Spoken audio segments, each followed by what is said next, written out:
most prestigious universities abroad was unusually calm. Inside a spacious lecture hall, students from diverse backgrounds sat in neat rows, their books and laptops open in front of them. At the front of the class stood Professor Eleanor Hart, a 56-year-old lecturer with a dignified presence. Her hair had begun to turn gray, and she wore a neatly pressed black suit, exuding an air of authority. Professor Eleanor was widely known as a highly intelligent and critical academic, outspoken in her atheist views. For her, religion was nothing more than a social construct that restricted rational thought. She often encouraged her students to think logically and critically challenge their beliefs. Among the students sat an 18-year-old young woman named Asia Malik. Her face was soft, yet her sharp eyes radiated a quiet confidence. Unlike most of her classmates, she wore an elegant dark blue hijab. Asia was no ordinary student. She was a hafiza, someone who had memorized the entire Quran, and she came from a well-educated Muslim family. That morning, the philosophy and science class began as usual. Professor Eleanor picked up a marker and wrote a bold question on the board. "Does God really exist?" Immediately, whispers spread throughout the classroom. Some students looked intrigued, while others appeared uneasy. Professor Eleanor gave a thin smile as she observed their reactions. "Today, we will discuss a fundamental question that has been debated for centuries," she said in a calm yet piercing tone. "Is God real? Or is he merely a product of human imagination?" She paused for a moment before continuing. "Many of you may believe in God. But do you truly have a logical reason for it? Or do you simply believe because of your upbringing and traditions?" Some students nodded in agreement, while others looked uncertain. Professor Eleanor took a few steps toward the center of the classroom. "I want someone to be brave enough to stand up and explain to me, using scientific reasoning, why they believe in God." A heavy silence fell over the room. Not a single student dared to speak.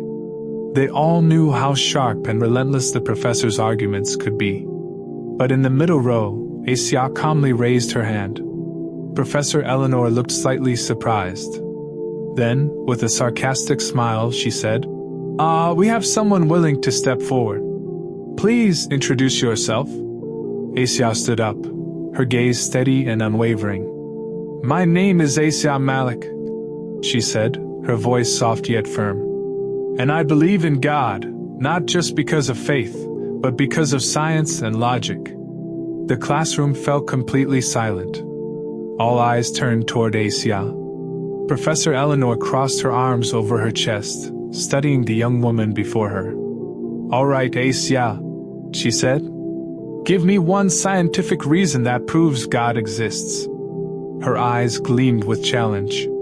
Asia took a deep breath, allowing herself a small smile as she prepared to answer. She understood that this was no ordinary discussion. This was a moment where her belief would be tested in front of an audience shaped by rationality and skepticism. The students held their breath, waiting for her response. Some remained motionless, while others secretly hoped Asia would offer a truly compelling argument. Professor Eleanor raised an eyebrow, intrigued. "Well, Asia," she said, her tone laced with doubt.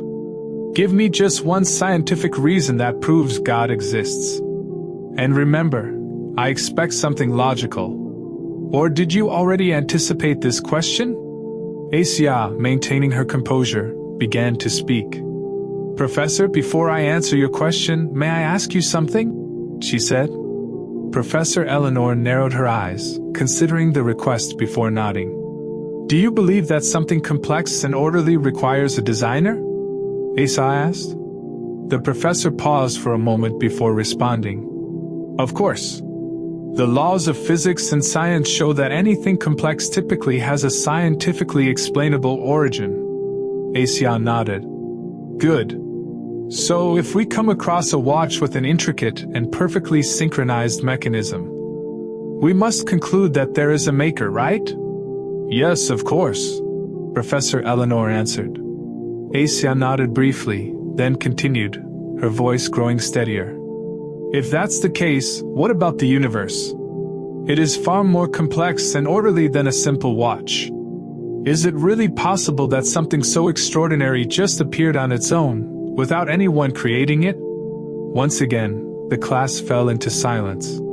Some students exchanged glances, while others, who had initially shown little interest in the discussion, began to pay close attention. Professor Eleanor chuckled. "Asia, I'll admit your argument is interesting. But it's too simplistic.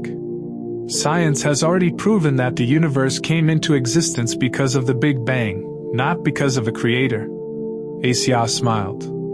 "All right, Professor, I'll follow your line of reasoning. Since we are discussing the Big Bang, I have a question. What triggered the Big Bang?" Professor Eleanor sighed before responding. "According to science, the Big Bang originated from an extremely small and dense singularity, which then exploded and expanded, forming the universe as we know it today." Asia nodded slowly. "So, Professor, do you believe that something can come from nothing?" Professor Eleanor hesitated for a brief moment. She knew this was not an easy question to answer scientifically. The law of conservation of energy states that energy cannot be created or destroyed, it can only change form. So, where did the initial energy that triggered the Big Bang come from? A quiet murmur spread through the class as students whispered among themselves, discussing Isia's question. Suddenly, a male student sitting in the back raised his hand. "Professor, isn't Isia's question reasonable? If everything needs a cause, then shouldn't there be something that caused the universe to exist in the first place?" Professor Eleanor's expression turned blank for a moment, as she tried to regain control of the discussion. "That question is often raised in philosophy," she replied. "But science does not need the hypothesis of God to explain the universe." Asia offered a gentle smile. "Professor, I understand that science attempts to explain everything without invoking God. But doesn't that also mean science has its limitations? If we are unable to explain something, does that mean it simply doesn't exist?" The professor fell silent. She was not someone who could be easily defeated in a debate, but she could feel that Asia was no ordinary student. The girl spoke with unshakable confidence. Still, Professor Eleanor was not ready to concede. She crossed her arms and said, "All right, Asia. Let's assume, for the sake of argument, that the universe does have a designer. But how can you be sure that this designer is the God you believe in? Why couldn't it just be the laws of nature working by themselves?" Asia took a deep breath before answering. "Professor, the laws of nature are part of the order I just spoke about. The law of gravity, the laws of thermodynamics, even the DNA in our bodies, all of them follow structured and precise patterns. The laws of nature cannot create themselves. There must be something that established these laws in the first place. And in Islam, we call that being Allah, the creator who was never created." From the corner of the classroom, a female student raised her hand. "Asia, I want to know one thing," a student said hesitantly. "If God really exists, then why is there so much suffering in this world? Why are there wars, natural disasters, and diseases?" Asia turned to the student with a gentle smile. "That is a very good question," she said. "Many people ask the same thing. But let me ask you something in return. Can we truly understand happiness without ever experiencing sadness?" The student fell silent, thinking about the question. Asia continued, "In Islam, this world is a test. Every hardship, every challenge has wisdom behind it. We may not always be able to see it immediately, but that does not mean there isn't a greater reason behind it. Think of a small child who does not understand why his parents forbid him from playing with fire. The parents know better than the child. Similarly, we cannot always comprehend the wisdom behind what happens in our lives, but God does." The classroom grew quiet. Many students who had previously been skeptical now seemed deep in thought. Professor Eleanor took a deep breath. She was still searching for a way to dismantle Isia's argument, but the girl remained calm and composed. However, the professor was not one to give up easily. She looked at Asia with a sharp gaze and said, "Asia, I must admit, you are very good at debating. But is your belief based only on logic? Or is there an emotional reason that makes you so sure?" Asia met the professor's gaze with eyes full of confidence. She knew this was a decisive moment. Taking a deep breath, she answered, "Professor, my belief is not just based on logic. I have witnessed God's miracles in my own life. I feel His presence in every breath I take, in every verse I read, and in every prayer I make." Her voice deepened, filled with emotion. "I believe in God not because I was simply taught to believe in Him, but because I have found Him through my own experiences. And I believe that anyone who sincerely searches for the truth will find it too." The room fell into complete silence. Even Professor Eleanor did not respond immediately. Some students looked moved, while others were still processing Asia's words. Finally, the professor gave a small smile. But this time, her smile was different. It was no longer condescending, but rather the smile of someone whose mind had been touched by something profound. However, she was not finished yet. She took a step closer to Asia and said, "All right, Asia. I admit that your answers have been very thought-provoking. But I have one last question." The entire class held their breath. Asia met the professor's gaze, prepared for what could possibly be the most difficult question of this debate. The professor's eyes remained sharp, showing that there was still something troubling her. "Asia," she said in a serious tone, "so far I admit that your arguments have been strong. But there is one thing you haven't answered yet." She paused, letting the anticipation build before finally continuing. "If the God you believe in is truly almighty, then why doesn't He reveal Himself to us? Why is His existence so vague? If He truly exists, why must humans search for Him?" Some students slowly nodded, as if the question had also been lingering in their own minds. It was a question that many skeptics had asked before. Asia did not respond immediately. She closed her eyes for a brief moment, as if collecting her thoughts. Then, she opened them and looked directly at the professor. "Professor," she said softly, "do you believe that love exists?" Professor Eleanor frowned slightly, surprised by the question. "Of course," she replied firmly. Asia tilted her head slightly. "Then can you show me love physically? Can you take it out of someone's heart, place it on this table, and say, 'Here, this is love'?" Professor Eleanor fell silent. Professor Eleanor began to understand where this conversation was headed. Asia continued, "Love is something real, but we can't see it directly. We only feel it through signs, the way someone treats us, their sacrifices, the warmth we feel when we're with the ones we love." Some students began to nod, realizing the depth of Asia's words. "God is the same way," she continued. "We may not see Him directly, but the signs of His existence are everywhere, in the beauty of nature, the balance of the laws of physics, the ongoing miracle of life. Just as we recognize love through its signs, we recognize God through His creation." Professor Eleanor stared at Asia, her expression difficult to read. She hadn't expected this girl to turn her argument around in such a simple yet powerful way. But she still wouldn't give up. "Asia, I understand your analogy," she said in a calmer tone. "But still, if God truly wanted us to believe in Him, why wouldn't He just reveal Himself? Wouldn't that make things much easier?" Asia smiled slightly.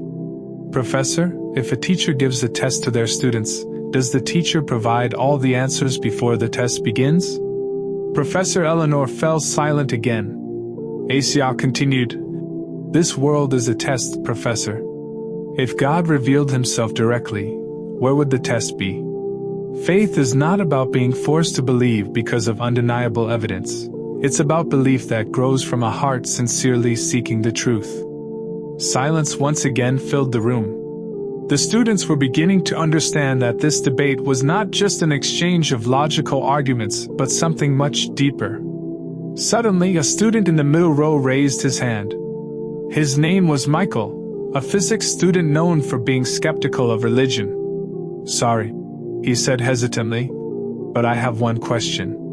If God really exists and He is the most just, then why is there so much injustice in this world? Why do good people suffer while bad people live comfortably?" Asa turned to Michael and gave him a gentle smile. She could tell that his question wasn't just about logic, it was personal. "Michael, have you ever seen an artist paint a masterpiece?" she asked. Michael frowned, unsure where this was going. "Yes, of course. When the artist first starts painting, can we immediately understand what he is creating?" Michael shook his head. "No. Sometimes, at first, it just looks like a mess of colors." Asa nodded. "That's exactly how life is. We only see a small part of the grand painting that God is creating.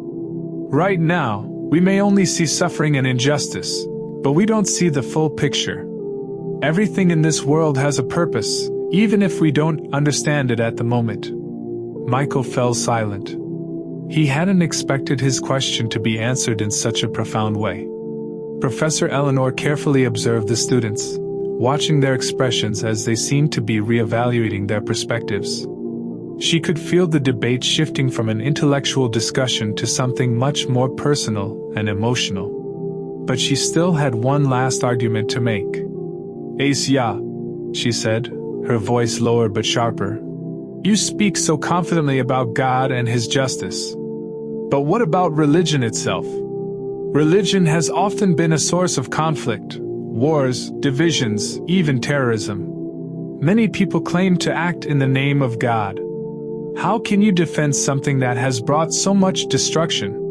The class grew tense. This was a difficult question.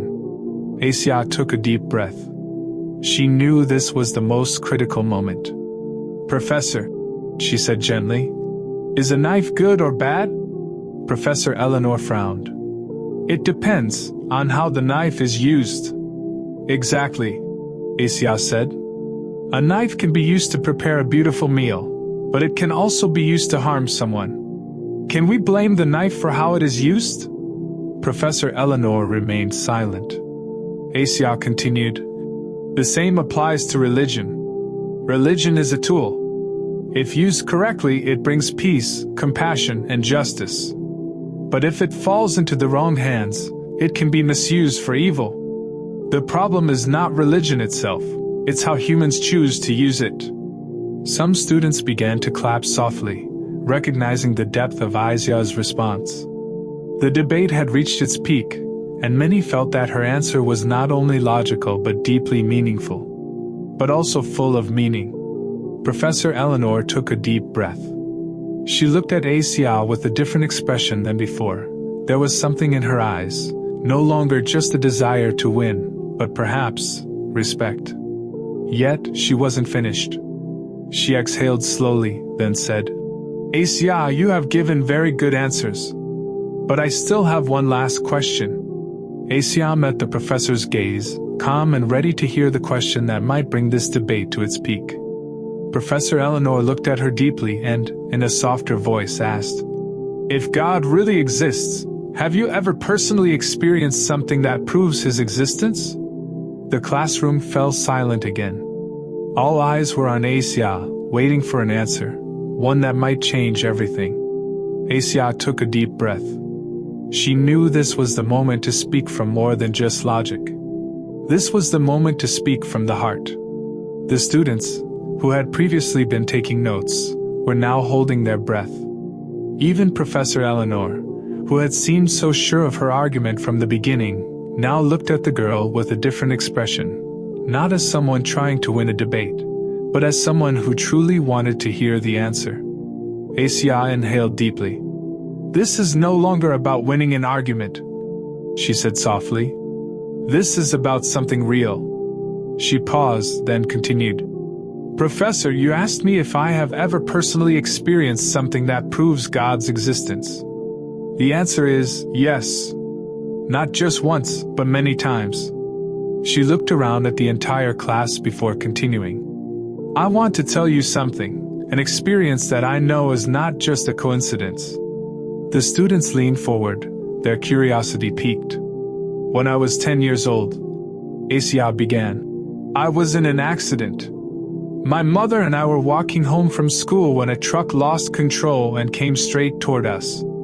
I remember those seconds so clearly, my mother trying to shield me, people screaming, and in my heart, I only had time for one small prayer, "Oh God, please save us."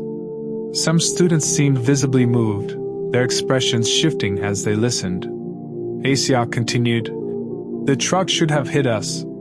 There was no time to run, no way to escape. But at the last second, something happened. The truck's tires suddenly slipped, and instead of crashing into us, it swerved and slammed into an electric pole nearby.